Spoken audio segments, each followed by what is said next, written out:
Hello, everyone. I hope you guys are having a wonderful day as per usual. Let's get right into it. We do have a little bit of new stuff to analyze. We got some movers today in the stocks that we are following right now. As per usual, the market had a huge dip at the beginning of the day. IWM coming down about almost an entire percentage again, or 70 basis points, if you will. And then again, bought right back up and flipped green. Actually ran up all the way to 179.22, which is pretty close to where the big short position was open on the dark pools. And we had a big reversal since then. So the institutions are still defending this area right now. So price should still continue down. Wave 2 should begin at any moment. Wave 3 should begin at any moment. Wave 2 should be finished now, and which means the C wave is done and this larger wave 2 is done right here. But again, don't be surprised if we could still extend up, but this pattern is kind of dictating a potential wave 2, and again, it should start to play out.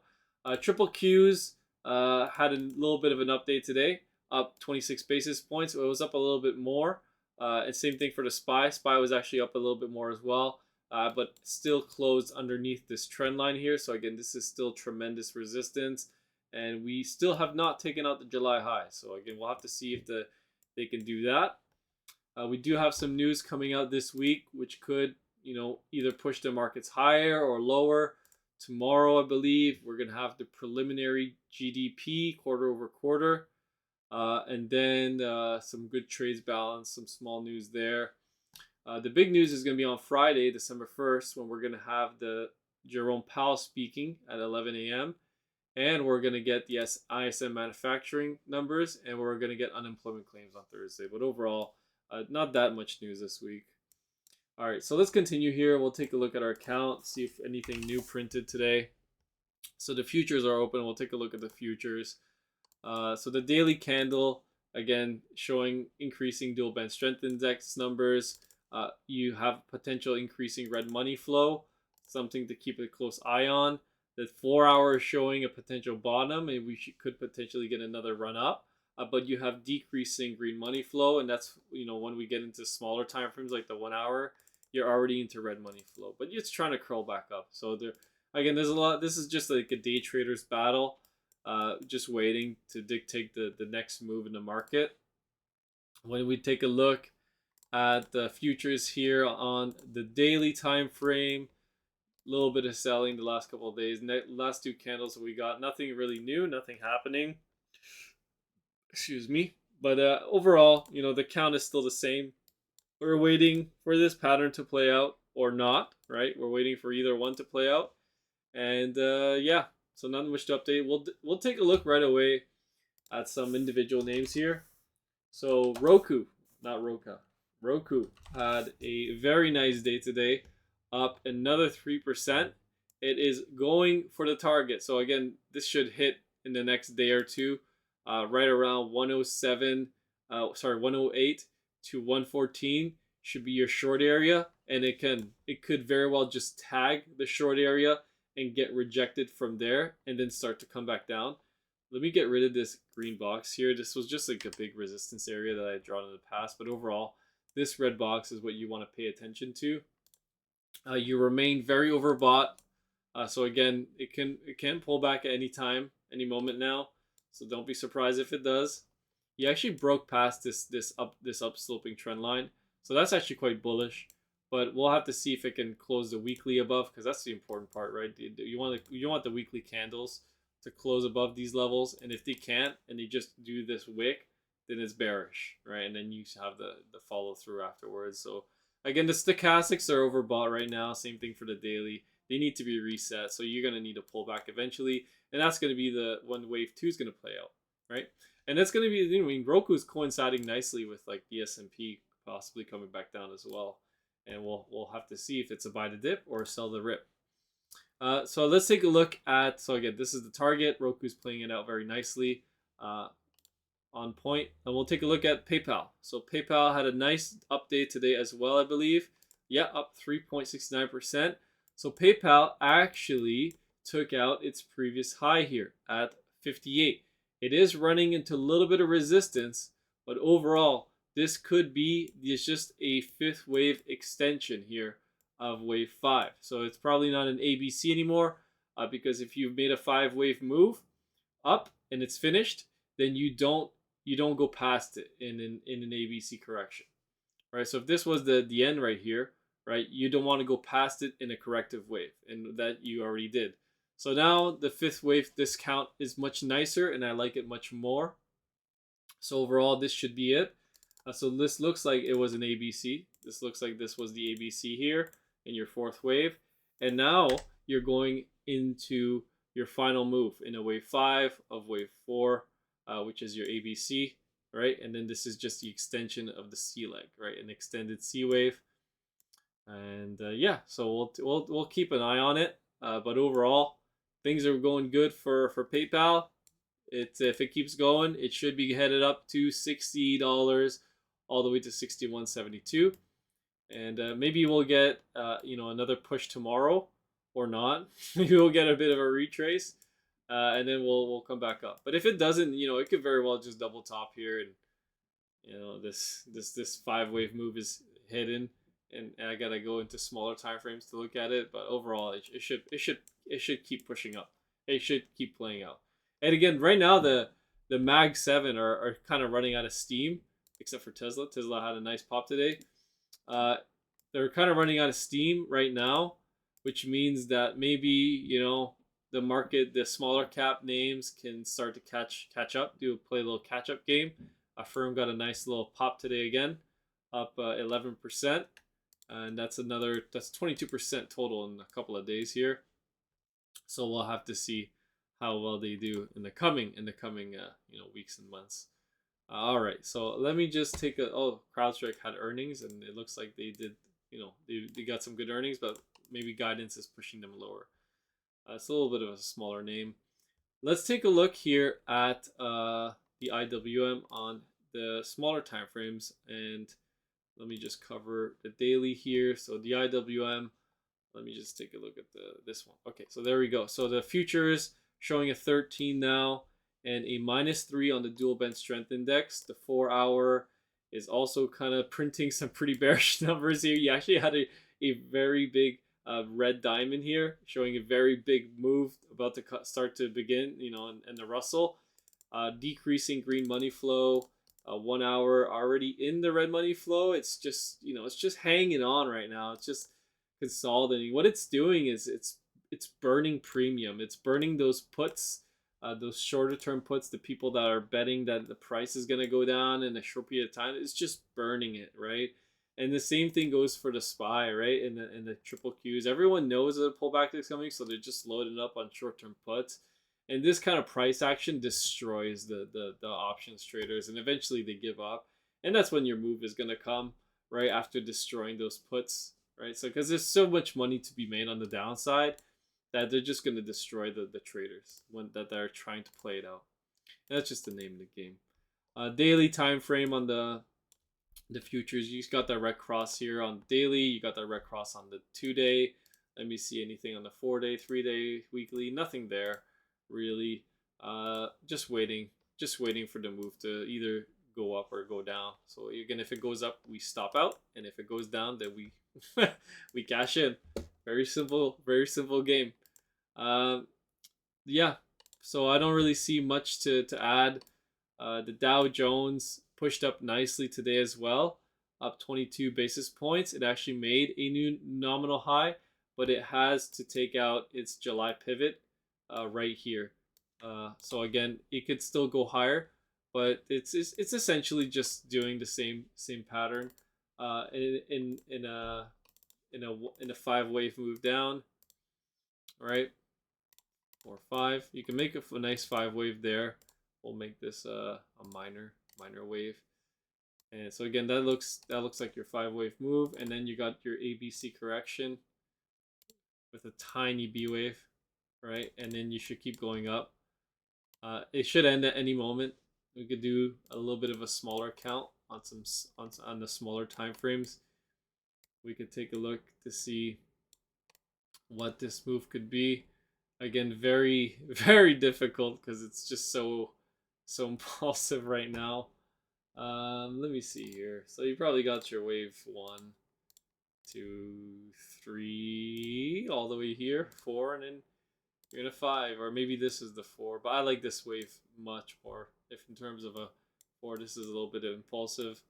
And then yeah, you're just essentially in your 5th wave, and you should be finishing at any moment. But you can extend higher. You got a nice little topping candle here on the smaller time frame, so we'll see if that plays out. All right, so let me take a look at the dollar. So again, the dollar had some big news today. It got slapped around, and the dollar is actually breaking much lower, and it just keeps pushing lower and lower. The DXY is technically in the buy area, but it can extend lower. So we'll have to see, because the buy area is pretty big, I think. Just take a look here. Sorry, I got to do this. I got to do it from, I believe, A here.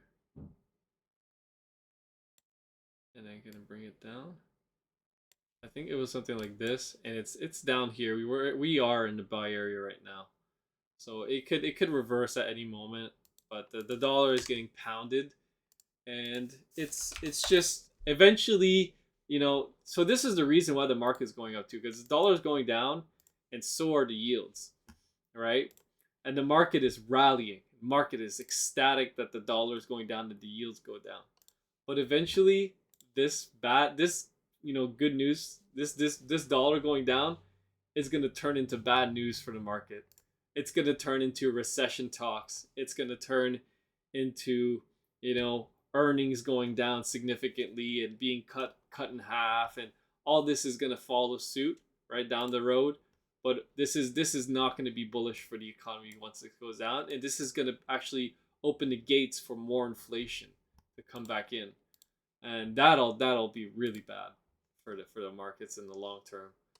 But for now, the markets are very bullish, and they're very happy that the dollar is going down. And until that ends, which should be pretty soon, we'll get that pullback, and then that pullback could turn into fear. But if the dollar goes back up, it'll also be bad, right? But right now, short term, it's very bullish for the markets that the dollar is going down. That's why we're getting like a bid in the IWM too. We get these drops, and it pops right back up, back into the green, bullish, keep buying, and it just runs out of steam, because these companies are actually doing quite bad that are inside the IWM. The composite is full of garbage companies and regional banks that are about to implode. All right. So taking a look at oil and nat gas quickly. So natural gas is just getting hammered right now. It can't get out of its own way. We did get a nice pop on the futures, but it gave it all back today.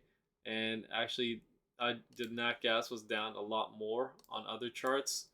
Just see here if we got any upsloping trend lines that we can draw. So you got this one right here. It should hold at this level. If it doesn't, you got the 200-day. But after that, you could be heading out to new lows, and that could maybe bring out the pattern that maybe the wave 4 was already done here, and we're not gonna go higher, and it's just gonna get pounded down to $1, which would be new all-time lows, if not the all-time lows for natural gas. It doesn't show it on this chart, but if you look at the futures contract, the all-time lows are like at $1.07, something like that. So that would be the all-time lows for natural gas. But I mean, long term, I'm very bullish on natural gas, and I think it's gonna be a steal to buy this thing once it gets that low.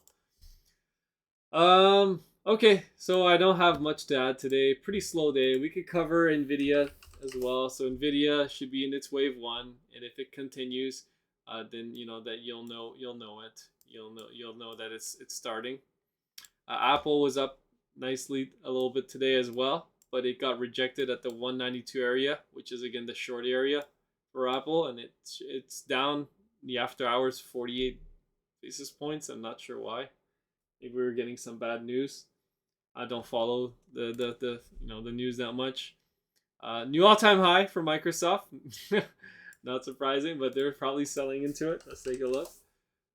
Yeah, I mean, they're continuing the selling spree is just it's just an ongoing thing, and they're gonna keep selling until there's no buyers left. And then once there's no buyers left at these levels, then the price is gonna implode.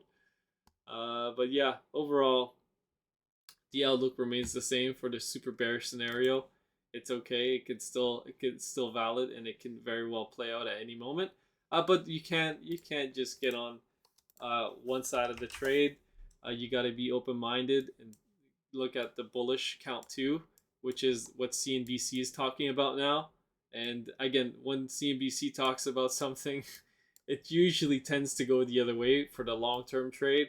Like when CNBC was getting bearish to markets and selling out of all this stock, and Jim Cramer was capitulating on Meta in October, that marked the lows. That marked the lows up for the entire year, and then we went up.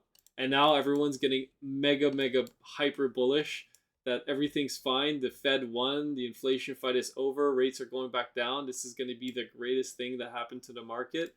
And, we're going to go up to infinity and beyond. But that reality of the situation is that they're probably all going to be wrong again. And the market's going to go down and take out the lows. And we're going to go to new all-time lows. And once we get to these levels, then they're going to get bearish again. Right? Or maybe we get to here and they get bearish, and that's going to be a reversal sign, which could be a different count, right? It could be like a WXY, right? Something like this, right? And then you gotta get in and you gotta get out, and you gotta trade it. You can't stay invested for too long, and you can't hold forever, right? Because things can fail, and then you'll get reversal signs. So again, we're getting signs right now.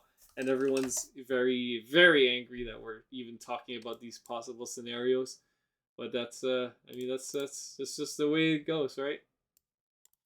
Anyways, hopefully you guys enjoyed this video. I will post more analysis tomorrow, and wow, look at that, we got a big spike in the VIX today. Actually, the VIX spiked to 14, and it got hammered all the way back down. That is very surprising, actually. I did not see that. Let me just take a look at the VIX very quickly here. Is this accurate? So yeah, the VIX had a huge spike up today, and it just got hammered to hell after that, all the way right back down. So something is keeping the VIX suppressed here. I don't know what it is, if they're playing it with options or something, but something is keeping. This almost got out of hand here. This almost got, maybe Aladdin almost lost control on this VIX spike up here, and they pushed it right back down on the very next candle with a gap down. So that's kind of funny. But yeah, when Aladdin fails and it can't hold suppress the market or hold the market into where it is, the volume can be overwhelming, and the VIX can spike quickly, which could cause panic in the market very quickly. So yeah, anyways, that's just the way she goes. Hopefully you guys enjoy this video. I'll catch you guys on the next one, and have a wonderful day. Peace.